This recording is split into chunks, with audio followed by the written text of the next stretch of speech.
Welcome to People Who Plan Inside the Minds of Modern Operators with Michael Rossiter and Jeremy Pump. This week we're in conversation with Lyndsay Skeegan, the COO at ShelterBox USA, who provide emergency shelter and tools for displaced families. Prior to joining ShelterBox USA, Lyndsay was the VP of Operations at Sondors and led fleet and allocation operations at Tesla. Welcome to the pod, Lyndsay. Let's get started.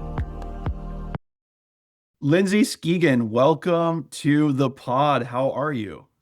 Thank you, Jeremy. I'm doing great. Thank you. How are you doing? I'm doing good. For the audience here, Lyndsay and I and Michael worked at Tesla all these years ago, and it's always good to reconnect with old friends, share maybe some old stories of being forged through the fire, as Michael likes to call it. But Lyndsay, you've done so much more since then, and it's just been amazing to follow you and see where you go. I check out your LinkedIn page here and there and see what you're up to. But hey, just bring us up to speed. Where are you now? And maybe kind of like what's happened since Tesla? Thank you. Yes. So post Tesla, I went to a EV startup to spin up a delivery and logistics program. And very quickly, my scope expanded into warehouse management. We had a short runway. It was a very exciting time to come into the organization. Unfortunately, the organization didn't succeed, but we did. One thing I was very proud of is that customers have been waiting for 2 years for their electric motorcycles that they purchased. And then when I came in, I was able to push out all the inventory and get it out to customers who had been waiting up to 2 years. After that, I actually took some time off. I gave myself a little sabbatical.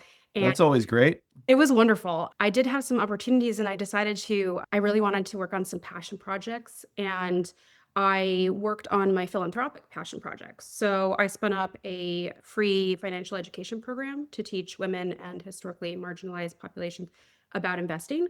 I also started work on a leadership development course, which uses horses. It's a experiential leadership program. And I also relaunched my jewelry design company, which I've had for many years, with a purely philanthropic approach. So I donated all the sales in 2023, 100% of the sales, not the proceeds, the actual sales, to charity. And from there, I was actually recruited to a wonderful global humanitarian organization where I currently am the chief operating officer of ShelterBox USA. We are a nonprofit organization, disaster relief organization, and we provide immediate shelter to those who've lost their homes due to global disasters or global conflict. And my scope here is all operations. So everything from finance, HR, data and analytics, facilities, sales ops.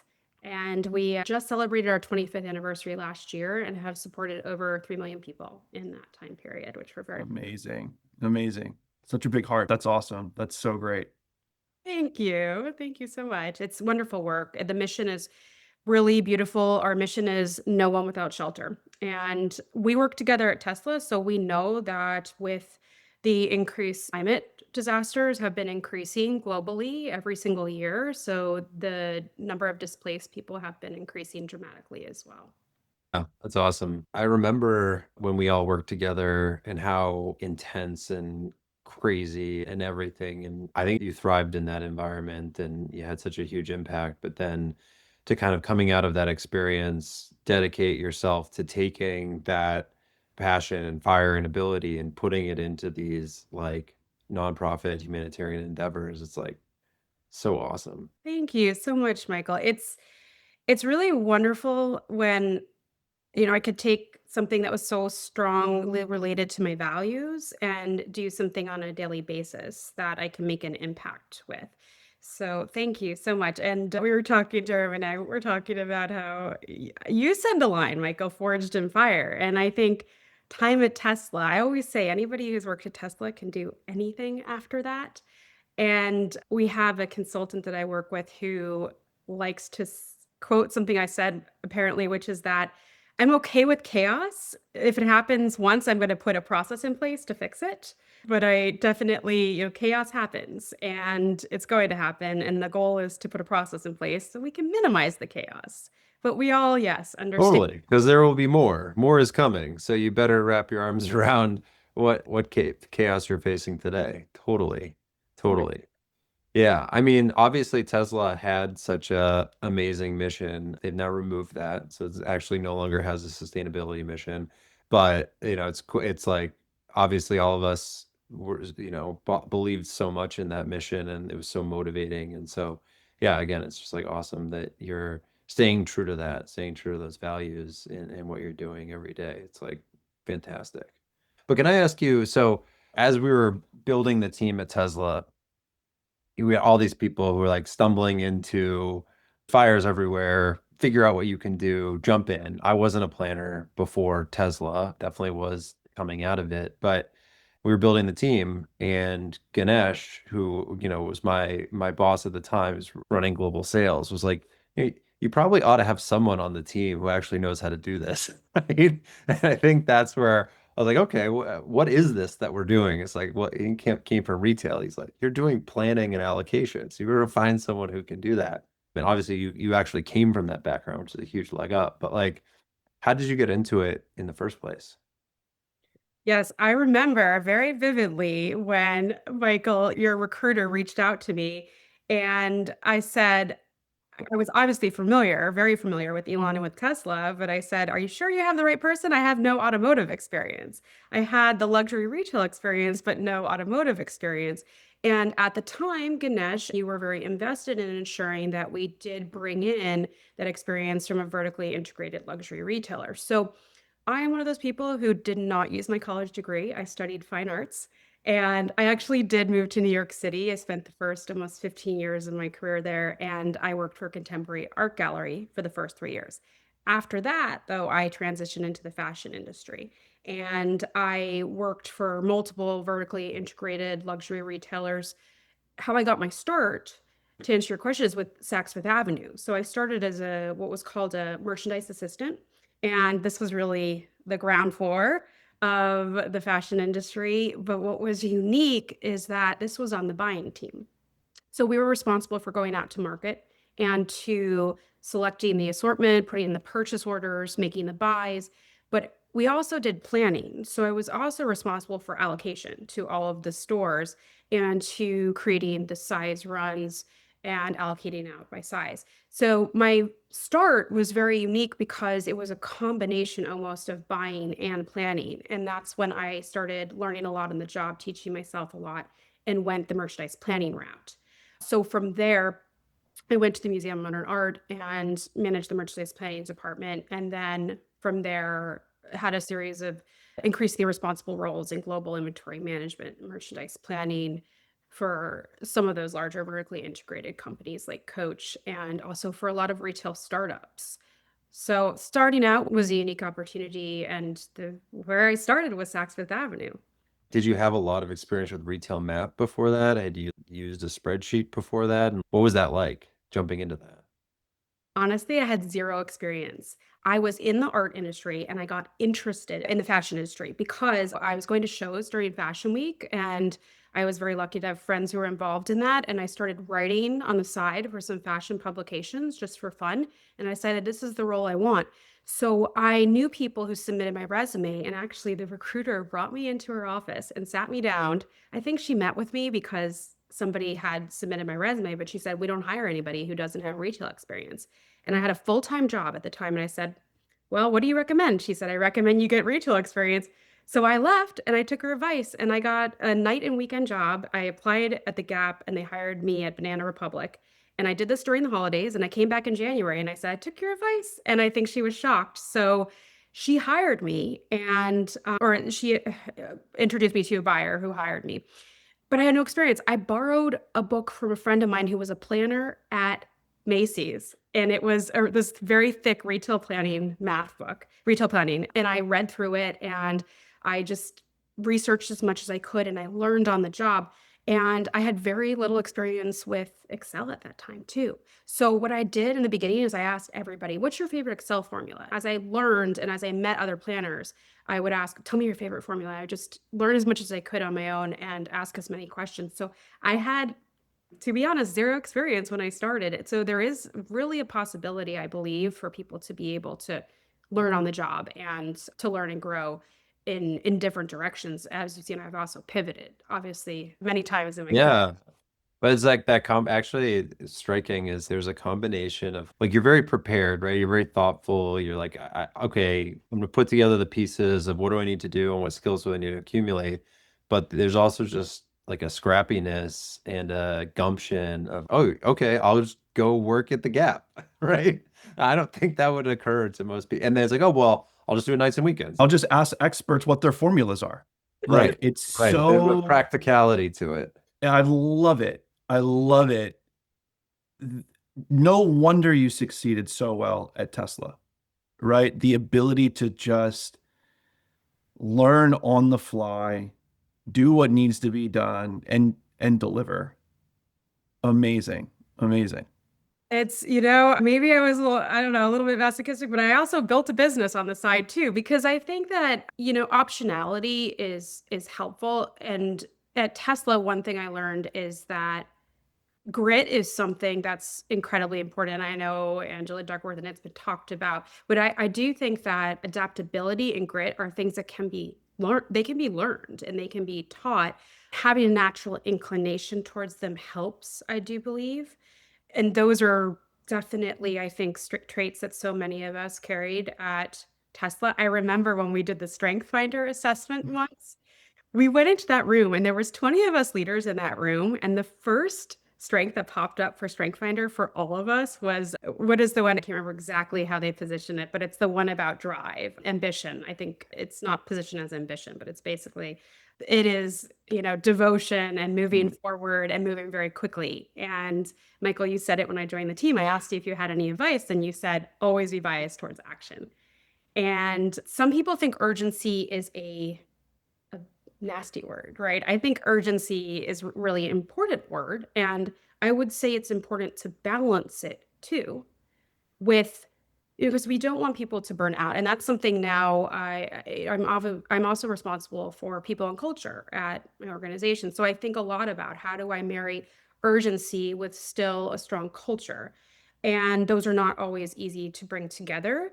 But I do think if we're focusing on prioritization and on the right top priorities, we can do it. And that's to bring it all full circle with operations. I think operations is a backbone of an organization, and operations is the foundation of everything we do. And in order to find that sweet spot between urgency and supportive culture, it comes down to iteration and prioritization. Totally. It's sort of this, you want to feel urgent, you want to have bias to action, but also just like a coming from a place of confidence and self-possession, right? It's not that I'm running around afraid all the time or reacting to the chaos with anxiety and reactiveness. It's my job is to turn this chaos into process, right? And that is a certain skill set that's quite hard because it's not, here's the playbook. Because if there was a playbook, sure, we want that to make certain things easy, but it's that. And yeah, I think you're right. I think people can be taught how to do that for sure. Some people are, of course, more apt to do it. So yeah, having your own business is a good indicator for sure. Yeah, and I think about SOPs. I think SOPs are so important. And everybody thinks operations should be locked in stone. But the really critical thing about SOPs is that they're a living, breathing document, because I'm also responsible for strategic planning. And when I think about what you're all doing at Atomic, strategic planning is an aspect of it as well. And you come with your best laid plans, but then the ability to really iterate and have backup plan B and backup plan C, that's where the magic really is. So it's so important to create documentation and create SOPs. And I also fully believe they have to be a living, breathing document, because as we iterate and to improve processes, we have to open them back up and we have to go back and make changes to those documents. It's like that failure mode of, hey, the SOP is wrong because this is happening. It's like, okay, great. The SOP, I don't know if it's wrong, but it's outdated now, or it's not correct for how the business has changed, or this thing that we've discovered. So great. And so it's like you see people who have agency saying, great, I'm going to update the SOP, or we should get together and figure this out, versus this finger pointing of, oh, it didn't keep us warm, right? It's like, yeah, okay, great, fix it. Are you doing anything with, or are you thinking about like AI and automation around SOPs? Yes, I tested about a year and a half ago. I tested one of the SOP writing tools, the AI automation SOP writing tools that does exist out there. And I did like it a lot. What I will say about the the nonprofit industry in general is a little bit behind the curve from a transition timing. The corporate organizations have really adopted AI and they're kind of at that sweet spot at the top of the curve where we are in the nonprofit industry as a whole. And this comes from a summit I went to a few months ago. I think my background is Yes. because I'm talking with my hands, but So That's good. going in. probably do some That is more. not getting cut. Not getting cut. Awesome. Yeah, please keep it in. So, where the nonprofit industry is we're at that very beginning of that adoption curve. But Yeah. obviously, to move fast, I do personally like to leverage AI. So, I did test an AI SOP writing tool, and it is, I'll say they're very nice. What is out there is very nice and it's very easy because you can just work and it takes screen captures. Now, the reason I say where we're at in the industry is because organizationally, where we're at is we've really focused on starting with the policies in order. Our donors are so critically important to us and their data is really important. We want to make sure that's protected. So we started with the policy, and now what I'm doing is launched a committee for our organization so we can really start to figure out how to leverage AI. I will tell you that I leverage it on a daily basis, almost every day. And I use it a little bit as a strategic thought partner on certain items. And you have to be very careful with the prompting. The prompting is the big thing, is to be very careful about it. But I've created Gantt charts in 2 minutes that I've been able to create a website with here's a 6-month Gantt chart, here's a 12-month and a 15-month Gantt chart in 2 minutes with just a series of little bit of adjustments that would take a much longer time to manually build in Excel. So I've started to experiment and I do want us to do more organizationally. We are starting to do that. We have a lot of really wonderful internal team members who are interested in it as well, and we can start to leverage it a little more broadly across the organization. So right now we're not using those internal SOP tools. We did scale back just because of some of the integration challenges or internally. But I do want to circle back and see what we can leverage because the tools are strong that are out there. It's always interesting for me to think about how much AI and the way AI agents are prompted into doing work can align so closely to SOP. SOP writing using AI is one thing, makes sense, but then the SOPs actually expose where there's like human glue connecting steps in the process flow and say, oh, like, what if we took that and turned it into an agent instead of just, okay, I go into one system, I download a CSV, I put that into a spreadsheet, I go into another, now I'm sort of talking about atomic, right? Like go into another system, pull that out, I do my math, and it's like, okay, but you're doing the same thing every time, right? So That's the sweet spot, right? The place where we're doing the repetitive work, I think that's the place to bring in the automation. That's where I do feel like AI and the technology is going to be the best use of any organization's time because the people should still be using that strategic thought. And the more we can automate the stuff that we're repetitively doing over and over, it's like the chaos, right? We're going to encounter chaos, but then we're going to put a process in place. And the AI, I think that's where automation can really help, is those repetitive tasks. what have been like some of the big wins that you've had in the last 12 to 18 months in your work? Well, most recently, I created and rolled out a strategic planning process for our organization. There have been different versions of sharing strategic planning and not one real consolidated pathway to doing it. So we are finalizing, we're in the last stages of moving from the executive goals down to the leadership team goals to individual goals and starting a KPI and metric setting process. So we can start to have target tracking and reporting back. Organizationally, we've also grown so much as an organization. So last year was a lot of recruitment. It was a lot of getting the right people in the right seats, which is, I mean, the people are ultimately the most important thing at the organization, right? So that was really important because we have massive goals. Our organization has also grown. We've been able to really through the so many wonderful supporters, we've been able to grow, which contributes so significantly to our global work. And that's been really exciting to see. We've now responded in just in the past year, we've responded in over 10 countries. We're able to move very rapidly. So just being able to put some initial infrastructure in place operationally as well and continue to grow and diversify as we do to help more people has been really phenomenal work from the whole team. Lyndsay, do you get to travel to some of these locations and get on the ground and meet with folks? So there's very intensive training that you need to go through because where we respond is generally in areas that you have to go through this heat training, which is for elevated threat response areas. And I have not yet gone through that. So I haven't deployed to any of the areas where we're on the ground. I have gone over to the UK to our parent company, and we actually do a mock. In the US, we do once or twice a year, we actually do a mock disaster event. Mm. So we drop people into an environment for a weekend where as soon as you get there, everybody's in character and we just kind of drop you in the middle of nowhere. This time it was in Texas. And you literally show up and you have to set up your own tents, and we sleep in our tents all weekend, and we are there acting as if we're the shelter response team members, which are some of our team members that deploy on the ground. And we have mock scenarios where we have to figure out you have this much inventory and you go and interview the local people and you have to decide who do you give it to because there Mm. isn't enough supplies. So I have participated in that. I think that was a week and a half in. I did participate in our mock deployment, which is a great way to get to really see what our teams on the ground do. We work with a lot of local partners, which helps us get into really tough areas to get to. Sometimes we are the first organization on the ground, and people haven't received any help yet until we get there, which is amazing. We also have a ShelterBox response team, which deploys from around the world. They've gone through even more intensive training, and they're able to deploy rapidly as well.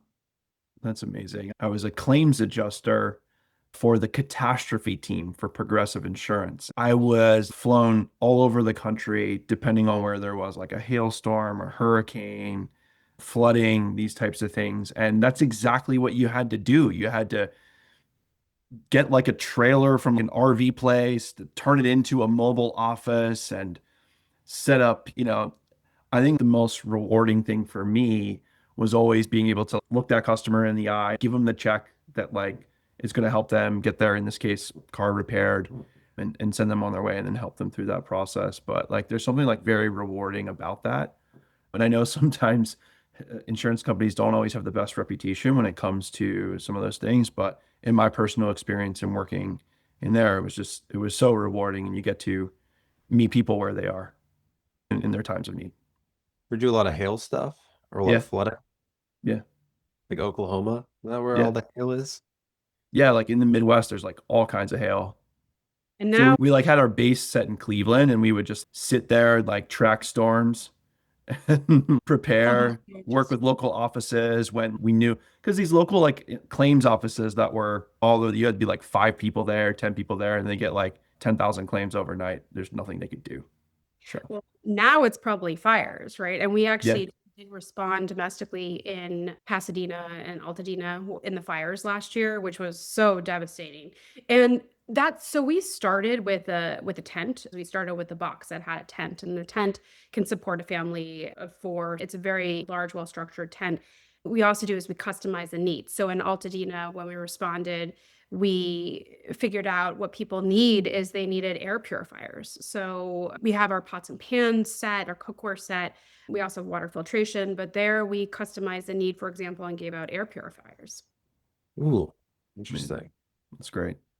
Got to connect to the made in team for the cookware. But I mean, it is different than our Tesla days, right? But it's also, I can remember it's still like feeling like there's a burning desire, a need to do something of the moment.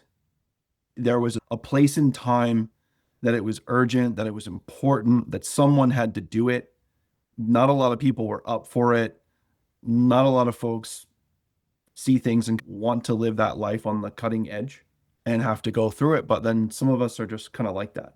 I love that you said that, run towards it, right? Because I'm always very impressed with our first responders, right? And then also when you think about it in the work environment, we touched on it before with the sort of the urgency and the grit and adaptability. And then there is an inclination. Some people have more of a natural inclination towards it. And that was one of the things that I think kept us all going at Tesla in those early days. I joined in very early 2018 and actually stayed almost 5 years there, and was another accomplishment, right? But those first, I remember those first couple of years, especially those early quarters. I mean, we were all in it with each other. When people say in the trenches, we really were. Remember when we set up that back at the Fremont Delivery Hub? What did we call it? The war room? Yeah. And it was just everybody was grinding it out together, and there was such a sense of, Jeremy, you said before we started something along the lines of working at Tesla, you feel like it's kind of that feeling of if you've been in the military together, you form this bond. And I think we did, because so much of what kept us all going was the mission, and it was also being side to side with each other. So many of us have gone on to work. I've had multiple people from my teams at Tesla come work for me at companies, later companies here as well. And I think that camaraderie is just something that's really hard to replicate. And it was so amazing to experience that in the midst of working really hard. You just develop these incredible bonds, professional bonds that have extended past Tesla. I mean, look at what you all have done at Atomic, coming together from all having worked together at Tesla on the same team, and what you're building now is amazing. There's something about trying to do something really, really ambitious and having a lot of urgency to do it, but also not having enough resources to be able to do it, where everyone is critical and there's super dependency on each other. And you can't really afford for anyone not to be pulling their weight. And I think that's something that was really amazing about Tesla and built that spirit of camaraderie. And we've tried to retain and extend at Atomic. And I'd say our version of that, or our perspective on it, is let's take that because that's really good. And then let's make sure, and I think our team did this well at Tesla as well, but make sure that if someone stumbles, we pick them up, right? And we help them get back on their feet, because we know that if we build them up, they're going to be able to keep carrying us. And that doesn't extend infinitely, right? Like, you need people to be performing. And so there's a certain expectation because we are relying on each other. There's a way to do that with a lot of humanity, and it is where the magic happens. That's such a critical point, Michael. The resource constraints were so real at Tesla, and so many of the startups that I've worked in, and in the nonprofit industry as well, right? We want to make sure every single dollar, it's a donor dollar, is being spent in an appropriate manner. And that dichotomy of the camaraderie, but also the expectations, right? It's a really fine balance to walk, picking up, being supportive of everyone, but also ensuring that everybody is carrying each other. That's a real dichotomy that is always something to continue, I think, continuously explore. Because I don't know if there's one solution to it. That one's always evolving. I feel like we've just barely scratched the surface here, Lyndsay, because I'm just blown away that you were able to do any other work while at Tesla, and you're starting a company, and I don't know how you had the time to do it, but it's absolutely amazing to hear that. I remember one of the first things you asked me, hey, do you know if there's any places around here to ride horses? And I was wondering where you're going with this, because I didn't remember what I asked you. I think there's this place in Fremont. You might want to check this out. But I couldn't not go through this conversation and ask you if you're still riding horses and your interest and passion in that. Thank you for asking. Yes, I am. That is, and I think that parallels so nicely with the conversation we had, because when you're going very hard all the time, when you're putting so much effort and dedication to what you're doing on a daily basis, the outlet to what you do, I mean, of course, we have to love some of the work we do, but I also think the outlet, in terms of whatever you want to call it, mindfulness or de-stressing outlet, is so important. And for me, that's the horses and horseback riding. So yes, absolutely. I'm still doing that. I've actually been training in dressage, which of course is this like complicated type of training where the horse and you have to make these very tiny little movements if you watch the Olympics, it's like when the horses are kind of look like they're dancing across the arena. They look Yeah. like diagonally and whatnot and gallop, cantering in place. So yes, I do that. And I'm also working on developing this experiential leadership program using horses, because horses, being prey animals, they have such a sensitivity to humans. They can read emotions, and we all are very good, I think, as humans, especially in professional sense, of not necessarily saying things that we want to say. So in terms of team building and team effectiveness, I'm hoping to utilize this program for leadership teams and also for team effectiveness across broader teams as well. But yes, I am definitely spending time with horses still. Thank you for asking. Yeah, absolutely. Lyndsay, thank you so much for coming on the pod. It was so great seeing you again. And having the three of us together in a virtual room is like, it's like a flashback. It was so great. And it's amazing to see all the things that you've done and continue to do. I feel like we've only scratched the surface here. And so we're going to have you on again so we can dive deeper to all these things that you've got going on. I would love that. It's been so wonderful to catch up with both of you, and this has been so much fun. So thank you so much. And I would love to come back again. Thanks, Awesome. Lyndsay. Thank you, Lyndsay. Take care, guys. All right, take care. Bye.